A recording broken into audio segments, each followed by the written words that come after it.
Hello guys, welcome back to my YouTube channel right way. आज के हम लोग इस वीडियो में कुछ ऐसे वन वर्ड सब्स्टिट्यूशन के बारे में बात करेंगे जो 2019 के सीजीएल एग्ज़ाम में पूछे गए थे। आज के हम लोग इस वीडियो में इन वर्डों को एक ट्रिक के हेल्प से पढ़ेंगे, जिससे आपको यह सब ट्रिक इसी क्लास में याद हो जाएंगे और आपको बाहर से याद करने की कोई ज़रूरत नहीं है। तो चलिए वीडियो को स्टार्ट करते हैं। तो जो हम लोग का जो हम लोग का पहला सेंटेंस है वो है something that can not be heard, मतलब जो सुनाई ना दे। तो इसके 4 ऑप्शन दिए हुए हैं, इनमें से जो भी सही ऑप्शन है उसको आप लोग को बताना है। तो चलिए देखते हैं ये इसका क्या सही आंसर है।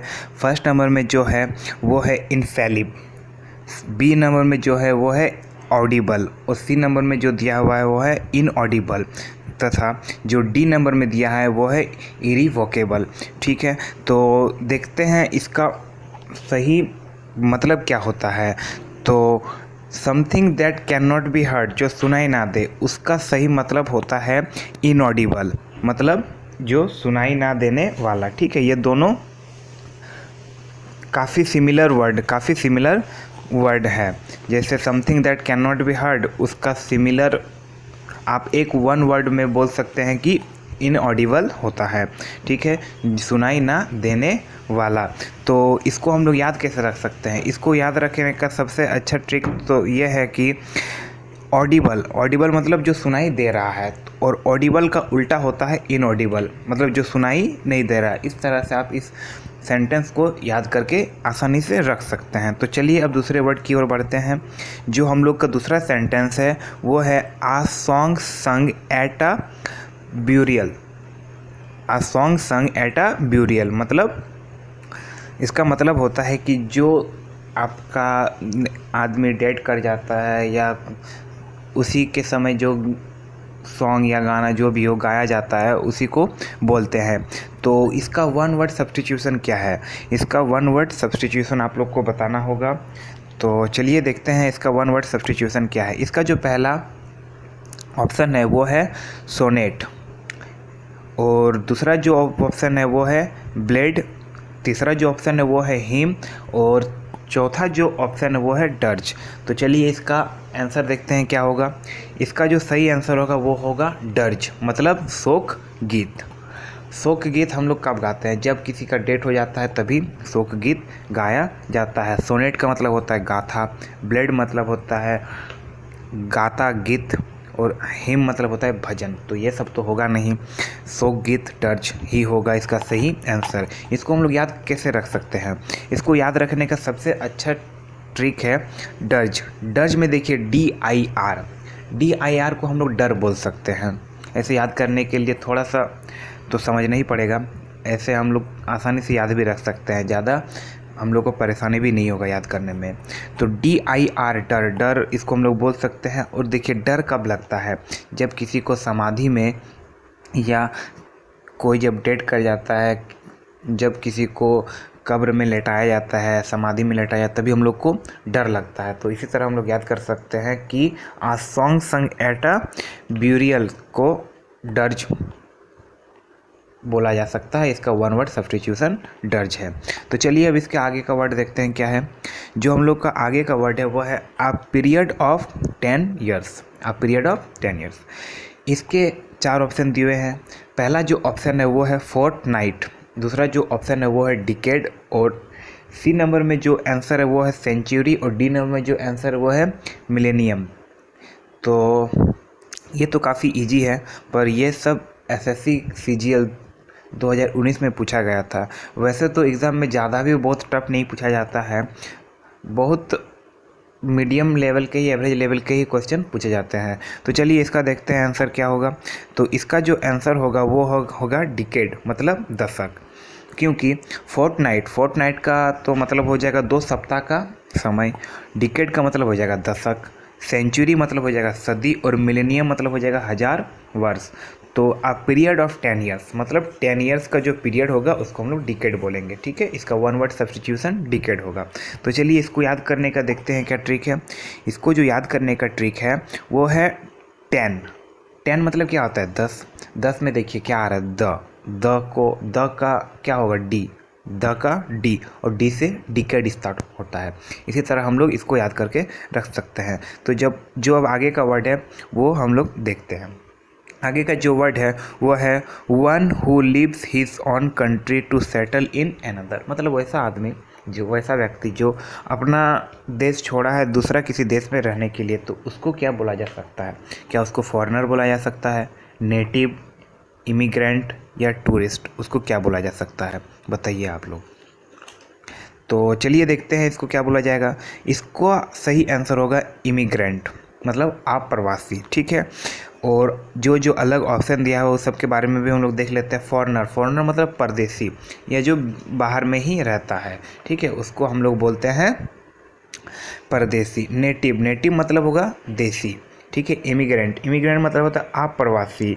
और टूरिस्ट मतलब पर्यटक जो घूमने फिरने आता है। तो चलिए देखते हैं इसका जो सही ट्रिक है याद करने का वो क्या है।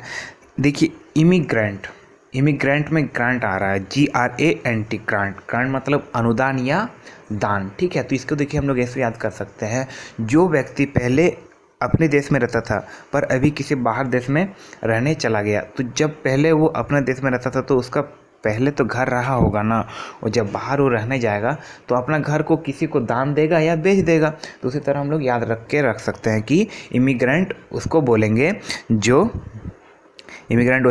जो one who leaves his own country to settle in another, ठीक है। तो चलिए अब आगे जो वर्ड है वो देखते हैं।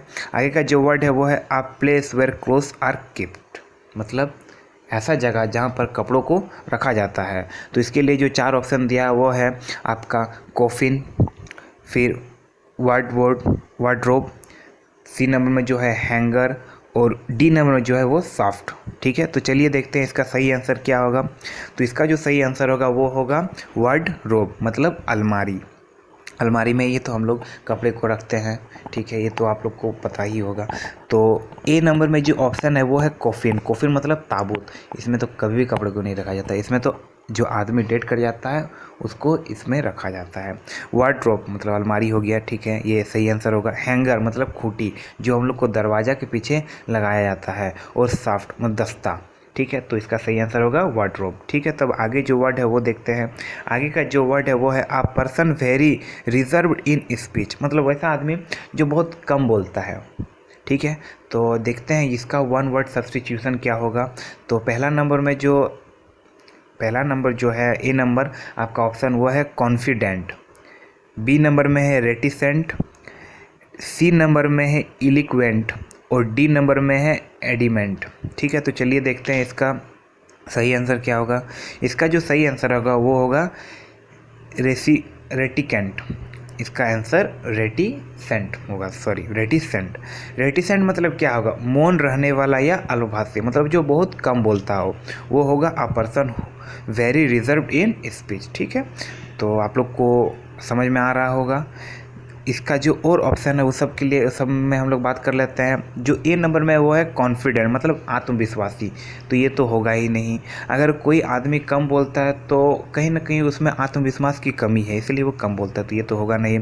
और रेटिसेंट मतलब होगा मौन रहने वाला, अल्पभाषी, ठीक है, ये इसका सही आंसर होगा।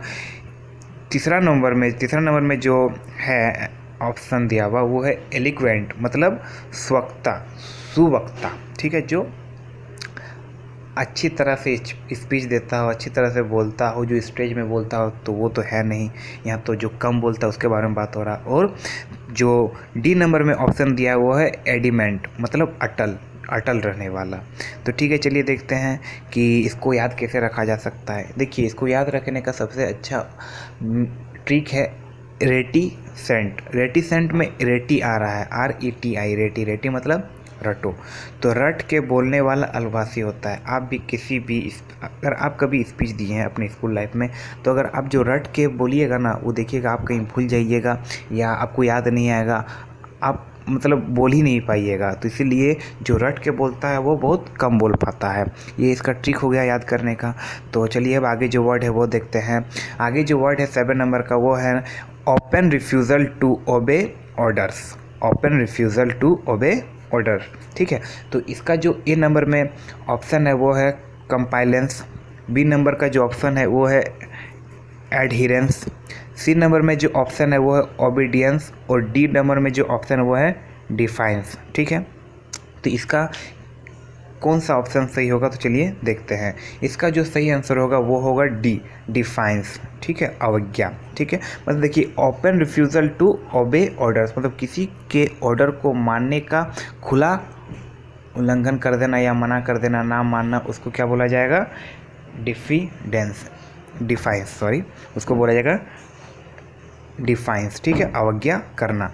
तो और जो हम लोग का ऑप्शन में दिया हुआ वो सब देख लेते हैं। कंपाइलेंस, कंपाइलेंस मतलब होगा अनुपालन करना, पर यहाँ तो बात हो रहा है कि जो ऑर्डर को ओबी जो ऑर्डर जो है उसको नहीं मानता है।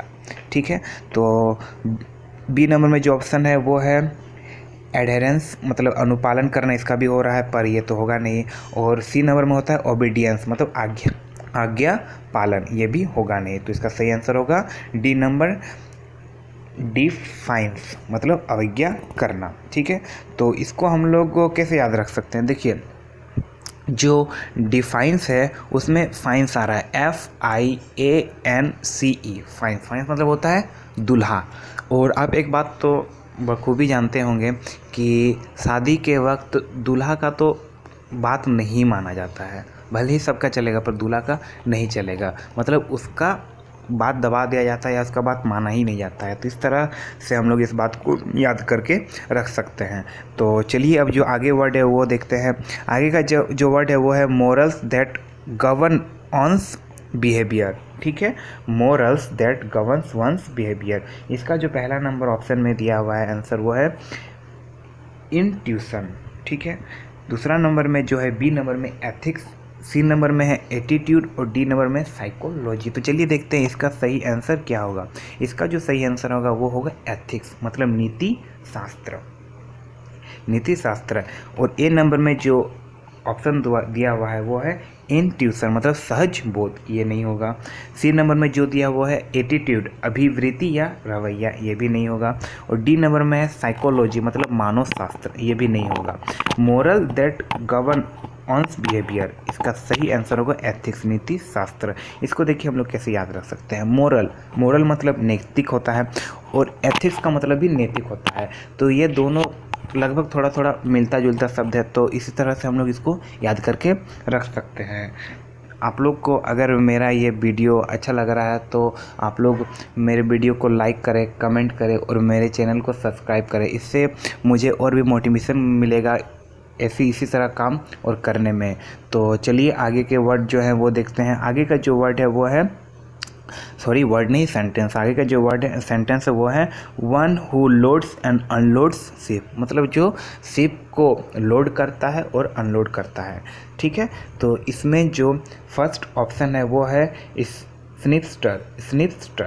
ठीक है, बी नंबर में जो ऑप्शन है वो है स्टीप डोर, सी नंबर में जो ऑप्शन है वो है कैप्टन, और डी नंबर में जो है ऑप्शन है वो है रस्टिक। ठीक है, तो देखते हैं इसका सही आंसर क्या होगा। इसका जो सही आंसर होगा वो होगा स्टीप डोर, मतलब जहाजी कुली। कुली को आप देखे हैं ना, वो सामान इधर से उधर ढोते रहता है, तो उसी तरह स्टीप डॉग मतलब जो जहाज को लोड अनलोड मतलब इधर उधर करता है। ठीक है, तो ए नंबर में जो ऑप्शन है वो है स्निप्स्टर, मतलब काटने वाली, ये भी नहीं होगा। सी नंबर में जो है वो कैप्टन, मतलब जहाज करती है, जो जहाज चलाता है। तो जो जहाज चलाता है वो तो सामान को अनलोड या लोड तो नहीं करेगा। और रस्टिक मतलब ग्रामीण, तो ये तो एकदम ही गलत ऑप्शन है। तो इसको याद हम लोग कैसे रख सकते हैं, देखिए इसको याद रखने का सबसे अच्छा ऑप्शन है स्टीप डोर, मतलब स्पीड से दौड़। अब देखिए जो भी सामान को लोड अनलोड करेगा उसको स्पीड से करना होगा। ठीक है, या चाहे तो आप इसको ऐसे भी करके याद रख सकते हैं कि जहाजी कुली मतलब जो सामान को इधर से उधर करता है उसी को बोला जाएगा जहाजी कुली। ठीक है, तो जो इस वीडियो का लास्ट सेंटेंस है वो देखते हैं। A sudden rush of a large number of frightened people और एनिमल्स। ठीक है, मतलब रस मतलब क्या होता है, भीड़। ठीक है, और अचानक कोई डरा हुआ व्यक्तियों का या जानवरों का जो भीड़ अचानक आ रहा है लार्ज नंबर में, उसको क्या बोला जाएगा? तो इसका जो पहला ऑप्शन है वो है स्पेक गॉट। बी नंबर में जो ऑप्शन है वो है रेक्लुस। सी नंबर में जो आंसर है वो है स्टेम्पेड। और डी नंबर में जो आंसर वो है लूनेसी। ठीक है, तो चलिए देखते हैं इसका सही आंसर क्या होगा। इसका जो सही आंसर होगा वो होगा स्टेम्पेड, मतलब भगदड़। ठीक है, और इसका आंसर हो जाएगा भगदड़, सी नंबर। ए नंबर में जो ऑप्शन दिया हुआ है वो है स्केप गोट, मतलब बलि का पकड़ा, तो ये तो होगा नहीं। बी नंबर में जो है वो है रेक्लूस, बैरागी, ये भी होगा नहीं। सी नंबर में होगा, सी नंबर में है स्टेम्पेडी, भगदड़, ये आंसर होगा आपका। क्योंकि डरा हुआ व्यक्ति या जानवर अगर लार्ज अमाउंट में या लार्ज नंबर में भीड़ उसका कहीं एक तरफ से दूसरा तरफ जा रहा है तो ऑब्वियसली है कि वो डरा हुआ होगा, भगदड़ मचा है। ठीक है, भगदड़ मचा हुआ है तभी। और डी नंबर में जो ऑप्शन है वो है लूनेसी। ठीक है, मतलब पागलपन, तो ये भी होगा नहीं। तो इसका जो सही ट्रिक है याद करने का, तो चलिए देखते हैं वो क्या है। इसका जो सही ट्रिक है याद करने का वो है स्टेम्पेडी। ठीक है, देखिए इसको आप लोग ऐसे याद करके रख सकते हैं। आप स्कैम 1992 मूवी देखें, ठीक है, उसमें आप देखिएगा जब स्कैम का पता चलता है तो पूरा भगदड़ मच जाता है। जिस तरह पता चलता है स्कैम का तो पूरा भगदड़ मच जाता है, उसी तरह आप इसको भी याद रख सकते हैं कि जो फ्राइटेंड पीपुल है, और स्कैम हुआ तो सब डर भी गए थे और भगदड़ मचाने लगे इधर उधर, उसी तरह जो फ्राइटेंड पीपल होते हैं, मतलब जो डरा हुआ व्यक्ति होता है, वो भी इधर उधर भगदड़ मचा रहे थे। तो इसी तरह आप इसको याद करके रख सकते हैं। तो आज की वीडियो में बस इतना ही, तो मिलते